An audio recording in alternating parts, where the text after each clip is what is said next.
ചരിത്രത്തിലെ ഏറ്റവും വലിയ രഹസ്യം, കടലിനടിയിൽ മറഞ്ഞുപോയ നഗരം അറ്റ്ലാന്റിസ്. നൂറുകണക്കിന് വർഷങ്ങളായി മനുഷ്യരെ വിസ്മയിപ്പിച്ച കഥ. ഇന്ന് നഷ്ടപ്പെട്ട നഗരത്തിന്റെ തിരയിലേക്ക് നമുക്കൊരു യാത്ര തുടങ്ങാം. ഗ്രീക്ക് തത്വചിന്തകനായ പ്ലേറ്റോയാണ് അറ്റ്ലാന്റിസ് ആദ്യമായി പരാമർശിച്ചത്. അയാൾ പറഞ്ഞത്, കടലിൽ മുങ്ങിപ്പോയ സ്വർഗം പോലെ മനോഹരമായൊരു നഗരം. അവിടെ സ്വർണം നിറഞ്ഞ കൊട്ടാരങ്ങളും വിസ്തൃതമായ ജലവിതരണ സംവിധാനങ്ങളും അത്ഭുതകരമായ സാങ്കേതിക വിദ്യകളും ഉണ്ടായിരുന്നു എന്നാണ് രേഖകൾ. പ്ലേറ്റോ പറഞ്ഞ കഥകൾ പ്രകാരം അറ്റ്ലാന്റിസ് സംസ്കാരം ആയിരക്കണക്കിന് വർഷങ്ങൾക്ക് മുൻപേ വിജ്ഞാനത്തിലും ശക്തിയിലും മുന്നേറിയിരുന്നതായി പറയുന്നു.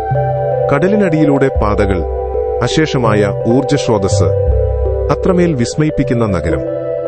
ചില ശാസ്ത്രജ്ഞർ വരെ വിശ്വസിക്കുന്നു അവർക്കുണ്ടായിരുന്ന അറിവ് ഇന്നത്തെ കാലത്തേക്കാൾ വലിയതായിരുന്നു. എന്നാൽ അധികാരലോഭവും യുദ്ധവീര്യവും അവരെ നശിപ്പിച്ചു. പ്ലേറ്റോയുടെ രേഖകൾ പറയുന്നു, ഒരു വലിയ ഭൂകമ്പവും സുനാമിയും നഗരം മുഴുവൻ കടലിൽ മുങ്ങിപ്പോയി. ഒറ്റ രാത്രി കൊണ്ട് ലോകത്തിലെ ഏറ്റവും വലിയ സംസ്കാരങ്ങളിൽ ഒന്നിന്റെ ഒടുവിലത്തെ ശ്വാസം. ഇന്നും ലോകമെമ്പാടുമുള്ള ഗവേഷകർ അറ്റ്ലാന്റിസിനെ തേടി കടലിനടിയിൽ തിരച്ചിൽ നടത്തുന്നുണ്ട്.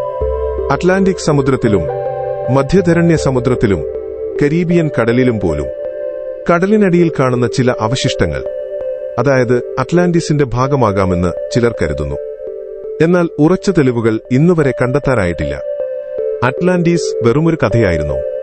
അല്ലെങ്കിൽ ശരിക്കുമുണ്ടായിരുന്നോ ഒരു നഷ്ടപ്പെട്ട നഗരം? ചിലർ അത് മനുഷ്യരുടെ അഹങ്കാരത്തിന്റെയും വീഴ്ചയുടെയും ഉപമയെന്ന് വിശ്വസിക്കുന്നു.